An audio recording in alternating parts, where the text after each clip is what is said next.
We got 43 days left till Christmas. We're going to dry age this prime rib roast with the UMAI dry aging bag. Christmas dinner in our house is prime rib. We smoke it, we reverse sear it, but before we do all that, we dry age it. I'm going to show you how to do that today, but it starts with a prime cut of meat. When we're looking at a prime cut of meat, we're looking for a lot of intermuscular fat. It's typically the best cut you can find in the United States at most stores. Some stores you can find Wagyu. You're going to really struggle to find Wagyu and you're going to pay a lot of money for it. Prime is already pretty expensive. So here's what you're looking for. A lot of intermuscular fat. Fat is flavor. So when we're talking about intermuscular fat, we're talking about all those ribbons of fat you see throughout the meat.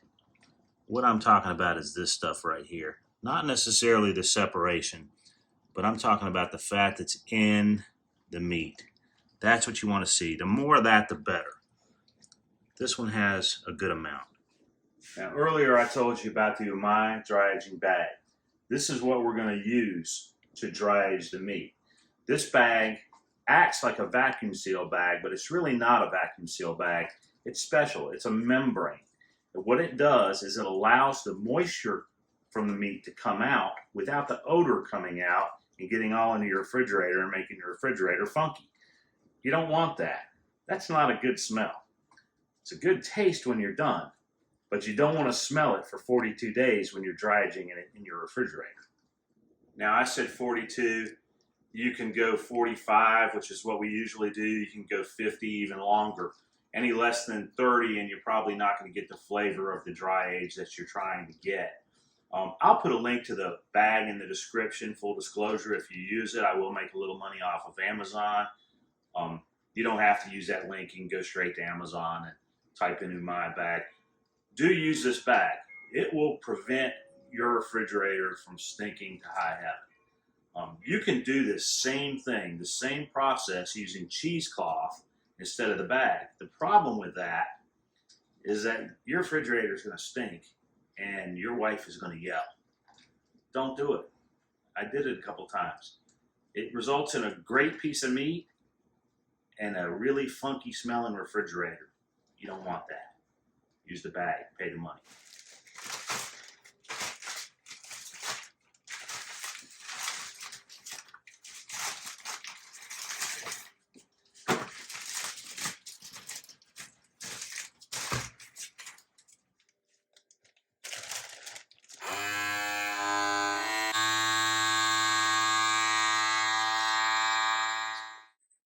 So another thing to know is if you don't have a vacuum sealer, you can still use this bag. There's a method called the immersion method that requires you to have no fancy gadgets or anything.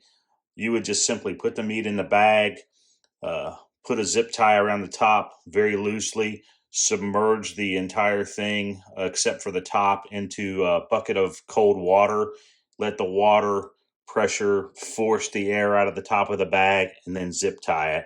It's not important that you have every little bit of air out of this bag in order for it to work.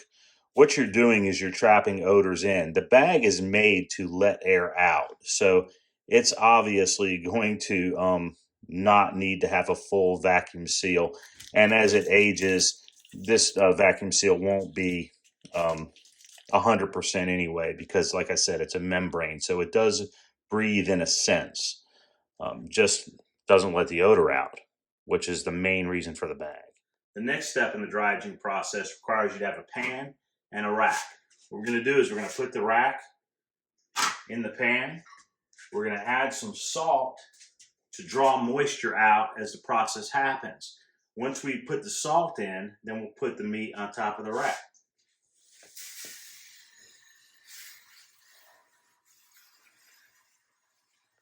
So it doesn't matter what kind of salt you use. You can use anything you have. I just use regular table salt, and I think I use some sea salt too. Next thing you're going to do is put it on the rack and put it in the fridge. But before you do, make sure you put a label on it showing you when you started and what your target date is. Obviously, we're not going to forget when Christmas dinner is, but if you do this at another time of year, you'll want to know how long that's been in your refrigerator. So the very next thing you need is a humidity controlled drawer. If you have one, it is best to use it. You don't have to have it, but it certainly helps out. And what you want to make sure you do is put the humidity on the lowest level possible. This is where we're going to put the meat, inside this drawer. That's all we do. We pop it in that drawer, close that drawer up, and 45 days, 42 days in this case later, we'll come open that drawer and start Christmas dinner. Last thing you need to know is the temperature of your fridge needs to be set between 34 and 38 degrees. Mine is set at 35 degrees, and that's where it's going to stay till Christmas Day. But more importantly, whatever meal you make for your family, make it with love. That's the special ingredient of any meal, whether it's prime rib or macaroni and cheese. It doesn't matter. Make it for your family, make it with love. And I hope you and your family have a great Christmas meal. Merry Christmas.